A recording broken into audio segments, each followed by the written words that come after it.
In the depths of winter 1944, in the frozen peaks of Italy's Apennine Mountains, the war had transformed into something beyond comprehension, a brutal stalemate where men fought not just enemies, but the very elements themselves. Snow fell without mercy, blanketing a savage landscape of jagged mountain ridges, treacherous valleys carved by ancient glaciers, and frozen mud so deep it could swallow a soldier whole, leaving no trace he ever existed. The temperature had plummeted to 17 degrees below zero. Frostbite was claiming more casualties than bullets, and there, dug into positions that seemed carved from the mountain itself, positions that appeared absolutely impregnable, battle-hardened veterans of the German Wehrmacht watched their newest adversaries with something between contempt and dark amusement. These German soldiers were not ordinary men. They were survivors. Survivors of the frozen hell of Stalingrad, where entire armies had been swallowed by winter and Soviet steel. Survivors of the blood-soaked beaches of Normandy, where the ocean had turned red with the blood of thousands. They had seen warfare in its most savage, most unforgiving forms. They knew what it meant to kill or be killed, to watch friends torn apart by artillery, to endure conditions that would break normal men. They were the elite, the hardened core of Hitler's military machine. And now they faced what they considered not just an inferior force, but an outright joke, an insult to everything they had endured and survived. They were facing soldiers from Brazil, a nation most of them could barely locate on a map. To the German war machine, the presence of Brazilian troops on the Italian front was beyond laughable. It was absurd. Brazil was a tropical nation, a land of beaches and carnival, thousands of miles across the Atlantic Ocean, a country with virtually no tradition of European warfare. Its military was viewed as inexperienced, poorly equipped, and fundamentally unprepared for the kind of industrial-scale warfare that had consumed Europe. German officers, in their official field reports and in their private letters home, referred to the Brazilians with open, undisguised mockery. They called them Die grünen Papageien, the green parrots, a dismissive insult aimed at their jungle origins, their bright uniforms, and what the Germans perceived as their complete incompetence. The German commanders genuinely believed that these soldiers from the other side of the world, men accustomed to tropical sunshine and humid warmth, would crumble and break under the weight of their first Italian winter. They expected them to scatter under the first sustained artillery bombardment, to flee in panic at the first coordinated assault by veteran German infantry. The Germans had seen it before, fresh units, even from powerful nations, breaking apart when they encountered the reality of mountain warfare. And these Brazilians? They were expected to last days, perhaps a week at most, before being withdrawn in disgrace. And for a time, for a painful and bloody time, reality seemed to confirm every bit of that German arrogance.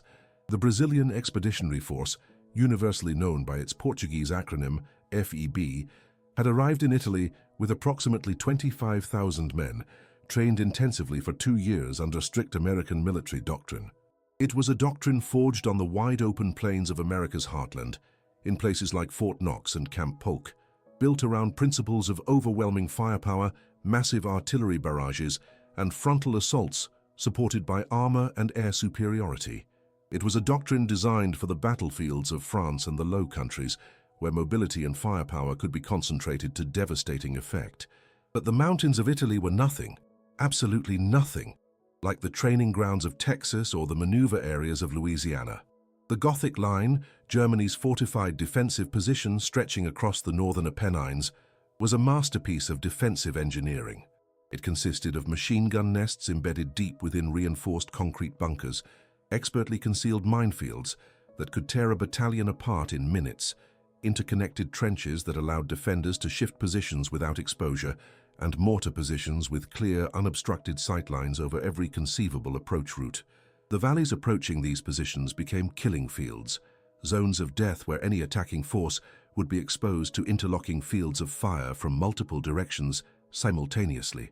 The first Brazilian attacks on Monte Castelo, a strategically vital mountain position that dominated the surrounding terrain, began in late November 1944.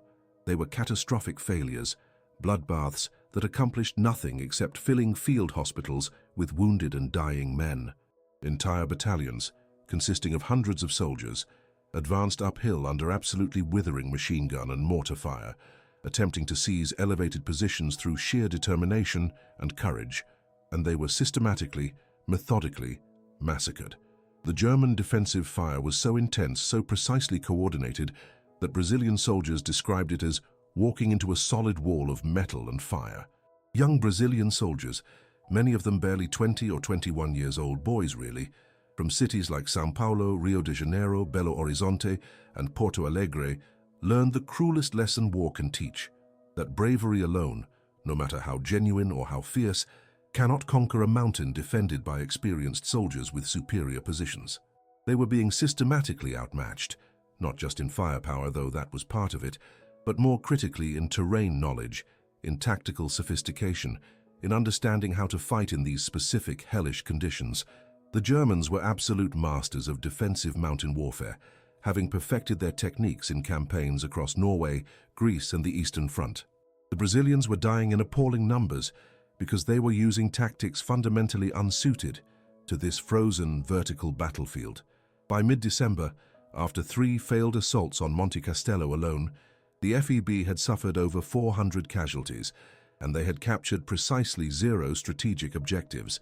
Morale was plummeting dangerously. Soldiers openly questioned why they had come to this frozen hell. Some officers privately worried about unit cohesion breaking down entirely. The situation was becoming desperate. General Juan Batista Mascarenhas de Moraes, the commander of the FEB, was not a man given to panic or despair, but even he recognized that something fundamental had to change immediately. His staff, working out of a converted farmhouse that served as divisional headquarters, knew that continuing with American-style frontal assaults would be nothing less than murder. They would be sending their men to die for no purpose, accomplishing nothing except satisfying the German machine gunners' need for target practice. They desperately needed something different, something unexpected, something the Germans would never anticipate. The answer they sought was not hidden in American military manuals or British tactical handbooks. It was not found in the theories taught at staff colleges or war academies. The answer was right in front of them, embedded in the very nature and character of the men who composed the FEB itself. These were men from a vast and extraordinarily challenging land, a nation that stretched across nearly half a continent, encompassing every imaginable type of terrain and climate. And among them, often overlooked by the formally educated officers and strategists, was a very particular type of soldier, men who held within themselves, within their lived experience and inherited knowledge, the key to unlocking the code of mountain warfare. These were the men from Brazil's interior, from the countryside, from regions far from the coastal cities, the rural workers, the farmers and ranchers, the hunters who tracked game through dense forest and across arid scrubland. Men who had not been raised in the structured environment of military barracks, but rather in the daily, unending struggle against a nature that could be both generous and utterly unforgiving. These men knew instinctively how to read terrain, how to identify the subtle signs that indicated danger or opportunity. They could move through wilderness in complete silence, a skill developed over years of hunting. They possessed a patience, a capacity to wait, absolutely motionless for hours if necessary, that no amount of formal military training could possibly teach.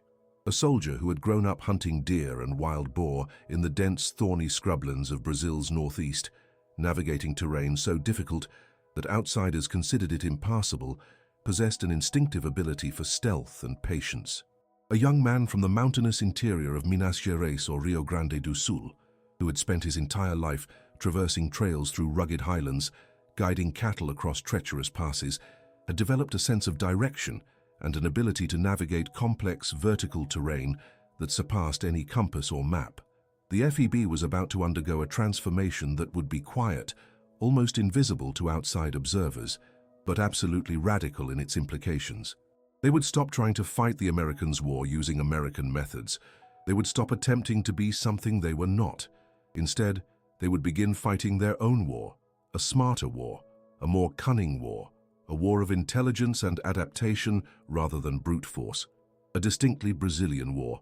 They would transform their rural soldiers, these country boys whom the entire world had dismissed as backward and unsophisticated, into the secret weapon that would finally break the spine of the German mountain defense, and the Germans, comfortable in their mountain fortresses, confident in their superiority, would never see them coming. Because the Germans were looking for an enemy they understood, an enemy that fought according to rules and doctrines they recognized. What they were about to encounter was something entirely different, something uniquely Brazilian, something they had no preparation for and no defense against.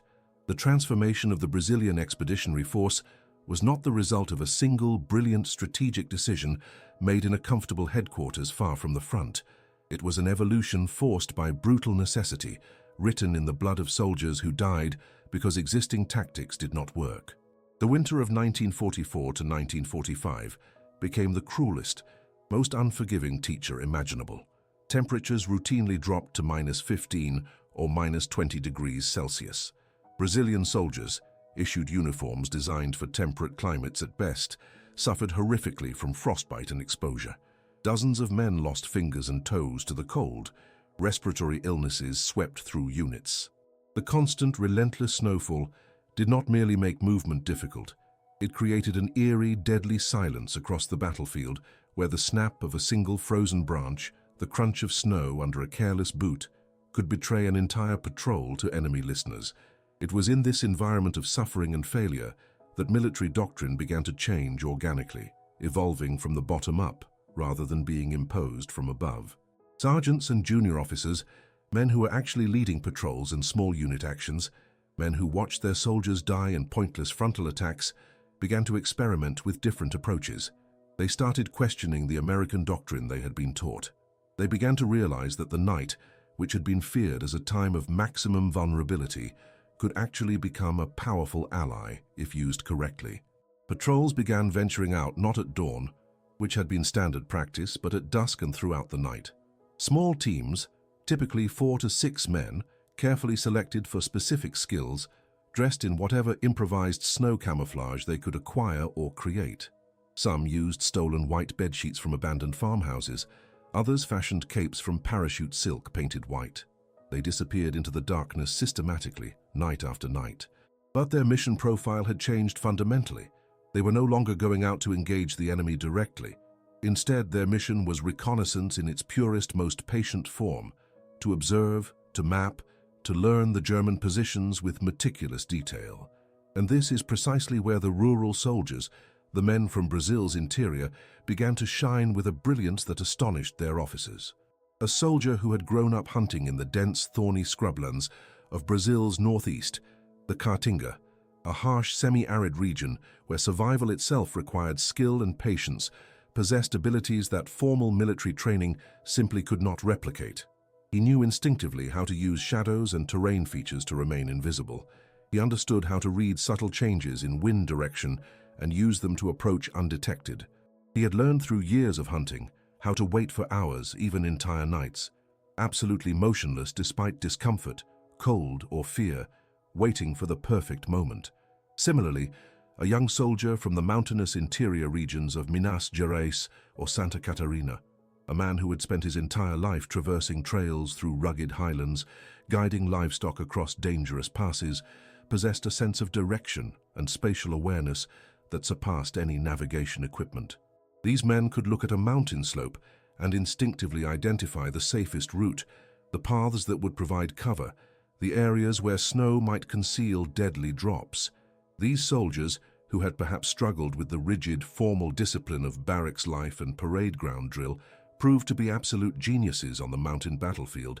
They began bringing back intelligence of extraordinary value. Night patrols would crawl for 6, 7, sometimes 8 hours through snow and freezing temperatures to get within 15 or 20 meters of a German bunker, not to attack it, which would be suicidal, but to observe it with meticulous care. They would sketch its exact firing angles, count how many men were stationed inside based on sounds and movement, identify the precise location and dimensions of the machine gun aperture, note when shifts changed and where supply parties came from. Other patrols followed German supply trails through the mountains, not to ambush them, at least not initially, but to discover their logistics network, to identify where supplies came from, where they were stored, what routes were used. They would observe for entire nights, making detailed mental notes, then return and brief their officers with information of incalculable tactical value. Slowly, meticulously, the Brazilians were creating detailed intelligence maps of German positions. that the enemy believed were completely secure and hidden. The Brazilian command structure, particularly officers like Captain Humberto de Alencar Castelo Branco, who served as chief of the operations section at divisional headquarters, quickly recognized the extraordinary value of this emerging approach. Castelo Branco was a brilliant, methodical officer who understood that wars were won not through blind courage, but through intelligence and adaptation. He and other forward-thinking officers began to systematically document and codify what was developing organically in the field. They stopped planning large-scale offensives that would be ground to pieces by German defensive fire. Instead, they focused on a strategy that military historians would later term aggressive defense, a war of attrition, a war of 1,000 small cuts rather than one massive blow. The strategy evolved into something remarkable. Instead of waiting for the German forces to act, Brazilian patrols began actively dominating no man's land, the deadly space between the opposing lines. They became hunters of the night. Combat patrols, now much more confident and tactically sophisticated, ventured out with specific, carefully planned missions. Eliminate an isolated outpost, cut a communication line at a precise point to disrupt coordination, capture a prisoner for interrogation to gain intelligence about enemy strength and morale, destroy a supply cache. They learned to use the terrain itself as a weapon. They would slide through ravines and gullies that German commanders had assessed as completely impassable, approaching fortified positions from directions that were not even guarded, because they were considered impossible routes of approach. They would scale steep, nearly vertical slopes under absolute cover of darkness, moving with agonizing slowness but inexorable determination. They moved like phantoms, like spirits, appearing and disappearing seemingly at will. A captured German officer's testimony from this period, recorded during interrogation in early February 1945, provides a chilling glimpse into the psychological impact of these new Brazilian tactics. The officer, a veteran who had served on multiple fronts, stated with visible frustration, "In the beginning, we waited for the Brazilians during daylight hours. They would come in waves directly uphill, and we would kill them easily. It was almost like a shooting exercise. But then everything changed. They stopped coming during the day. They stopped coming in waves. Instead, they started appearing at night, not in mass formations, but in complete silence. One morning, we would discover that one of our sentries had simply vanished during the night. No trace, no sound, nothing. A telephone wire we knew was intact would be cut. A mortar position would explode from what must have been a planted charge in a location where there should have been no enemy presence. We could not see them. We only knew with absolute certainty that they were out there in the darkness, watching us, studying us. We began to genuinely fear the night. They took the night away from us, and that psychological burden was crushing. This psychological warfare component had a devastating cumulative effect on German morale. These were veteran soldiers, men who prided themselves on their toughness and professionalism, who had survived campaigns that destroyed entire armies. Yet they were being systematically unnerved by an enemy they could not see, could not predict, could not defend against using conventional methods. The Brazilians were no longer green parrots, objects of mockery. They had become Die Geister, the ghosts, the shadows of the mountain. The army that should have been broken and withdrawn in disgrace was instead being forged into something formidable. By February 1945, the transformation was essentially complete. The FEB had shed its inadequate American doctrine like a snake shedding dead skin, and had embraced a new identity perfectly adapted to the terrain and circumstances. They had become, man by man and patrol by patrol, a genuinely elite mountain warfare force. Among the veterans, a consensus emerged. All their training in Brazil, despite lasting 2 full years, had been largely worthless. Only combat, only the crucible of actual warfare, could adequately prepare soldiers for this reality.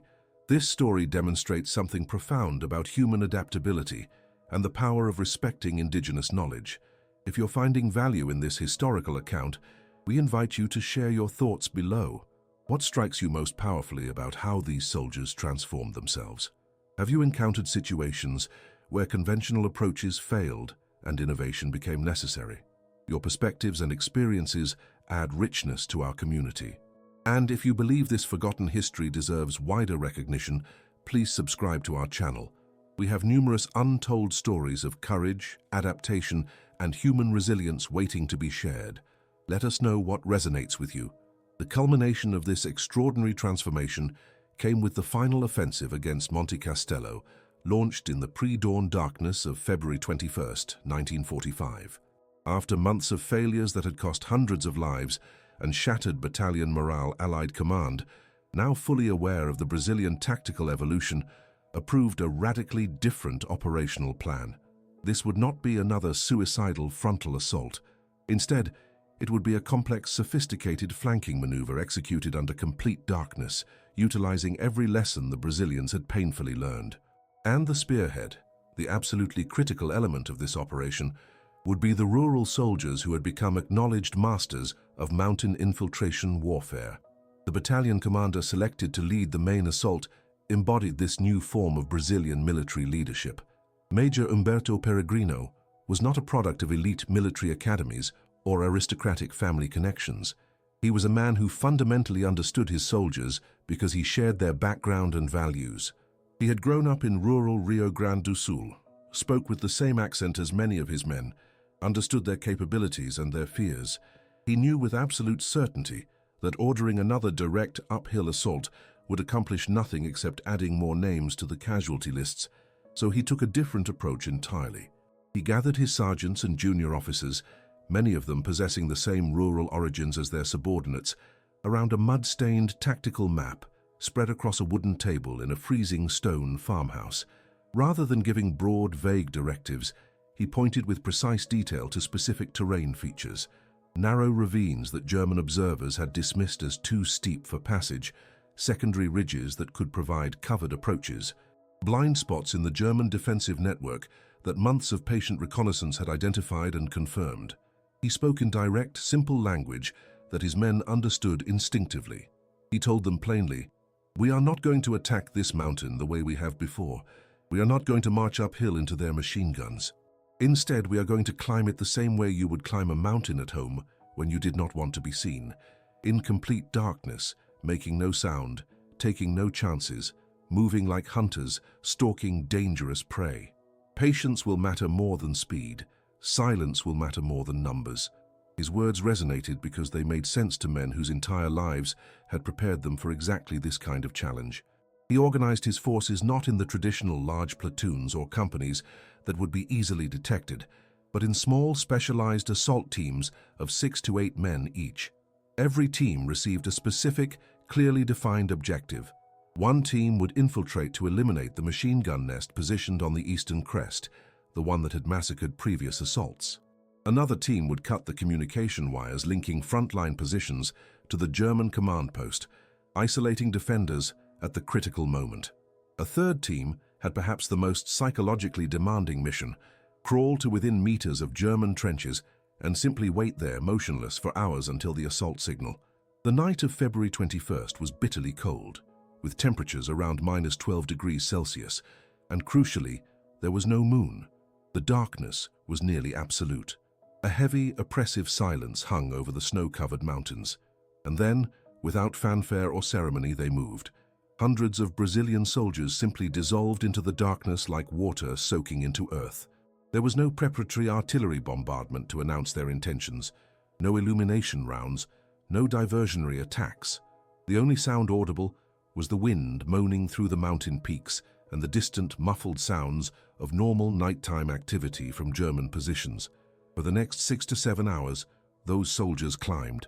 They moved with a slowness that would have been agonizing to watch, testing every single step before committing their weight, feeling for loose rocks that might shift and create noise, avoiding patches of snow that appeared unstable. They communicated exclusively through predetermined hand signals and the subtlest of whispers. This was the absolute antithesis of the warfare they had been taught in training. This was not about shock and overwhelming force and rapid maneuver. This was about infinite patience combined with lethal precision. One particular team, composed of soldiers primarily from Brazil's northeastern states, men from Ceará, Pernambuco, and Paraíba, led by a sergeant named Antonio Carlos, who was locally famous for his ability to move through scrubland without disturbing even dry leaves, received the most dangerous assignment of all. Their mission was to approach the main German defensive bunker, the so-called Eagle's Nest, from the rear. a direction the Germans considered impossible and therefore completely unguarded. This team took nearly 7 full hours to cover less than 800 meters of mountainous terrain. They crawled on their bellies through snow, their bodies going numb from cold and exhaustion. They navigated beneath barbed wire obstacles, using routes identified in previous reconnaissance. They skirted around minefields, whose locations had been painstakingly mapped over dozens of previous night patrols, sometimes passing within centimeters of buried explosives. By 5 o'clock in the morning, as the sky remained pitch black but dawn approached inexorably, they had achieved their positions. Sergeant Antonio Carlos and his team were crouched less than 15 meters directly behind the German machine gun bunker, so close they could hear the enemy soldiers talking quietly, could smell their cigarette smoke, could hear one of them complaining about the cold and wondering when their relief would arrive. The Germans were staring down into the valley, their machine guns pointed outward, watching for an attack that would never come from that direction. At precisely 5:37 in the morning, as the first faint grey light of dawn began to outline the mountain peaks against the sky, hell itself descended upon the German defenders, but not from the direction they expected or had prepared for. It came simultaneously from all directions at once. Allied artillery, which had been silent all night, suddenly opened fire with devastating accuracy, but now the bombardment was surgically precise, guided by Brazilian forward observers who had infiltrated to advanced positions and could call in fire with unprecedented accuracy. The small assault teams that had spent the entire night climbing into position attacked simultaneously in a coordinated action of stunning complexity. Sergeant Antonio Carlos and his men exploded into violent action, leaping over the rear wall of the bunker and throwing grenades through the machine gun apertures before the German crew even understood they were under attack from behind. Other teams assaulted the trench systems from flanking positions, emerging from ravines and dead ground the Germans had considered impassable. The German soldiers, veterans of Stalingrad and Normandy, men who had survived battles that destroyed entire armies, found themselves in a state of total shock and complete confusion. They were being attacked from directions they had assessed as geographically impossible. The ghosts that had haunted them throughout the long winter nights were now inside their defensive positions, fighting with knives, bayonets, and a fury built up over months of frustration and accumulated losses. The battle for Monte Castello, which for months had been a nightmare of repeated Brazilian failures and appalling casualties, ended in just under 4 hours.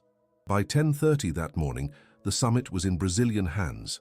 The green-gold-blue flag of Brazil was raised on the peak that had resisted every previous assault. Soldiers who had watched friends die in earlier attacks wept openly with relief and exhaustion. News of the victory spread rapidly throughout the entire Italian front. American commanders, who had previously viewed the FEB with a mixture of sympathy and private doubt about their capabilities, now regarded them with genuine astonishment and deep professional respect.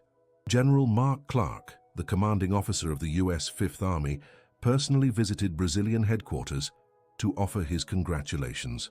But significantly, he praised not merely their courage had never been in question, but specifically their tactical innovation and operational sophistication. Monte Castello was not an ending, but rather a beginning. The transformation was complete, and the confidence gained translated into operational momentum. The Battle of Montese in mid-April 1945 showcased Brazilian capabilities at their absolute peak. This was brutal house-to-house urban combat, yet once again infiltration tactics proved decisive, and by late April, Brazilian forces were capturing entire Axis divisions. At Colecchio, they took more than 14,000 prisoners in a single engagement, including the entire 148th German Infantry Division, the only intact German division to surrender on the Italian front. During their total of 239 days in actual combat, Brazilian forces captured 20,573 Axis soldiers, including 2 German generals, and suffered 948 men killed in action, a ratio that spoke to their tactical evolution. Their story is ultimately about more than military victory. It is a profound lesson about adaptation, about respecting local knowledge, about finding strength in unexpected places. They proved that true military excellence comes not from rigid adherence to doctrine, but from intelligent adaptation to circumstances. The rural Brazilians were not inferior soldiers who somehow got lucky. They were men whose life experiences had prepared them perfectly for a specific type of warfare. And when military leadership was wise enough to recognize and utilize those capabilities, the results were extraordinary. We sincerely hope this story has moved and inspired you as much as it inspired us in researching and presenting it. The soldiers of the Brazilian Expeditionary Force deserve to be remembered not just in Brazil, but worldwide. If you enjoyed learning about their remarkable transformation from underestimated underdogs to elite mountain warriors, please share your thoughts in the comments below. Where are you watching from? What aspect of their journey resonates most powerfully with you? Did this story teach you something new about courage, adaptability, or the power of recognizing hidden strengths? Your engagement and comments help ensure these heroes are never forgotten and help us continue bringing these powerful historical narratives to light. Please subscribe and become part of our community dedicated to preserving and sharing the extraordinary stories that shaped our world. Thank you for watching and for honoring their memory.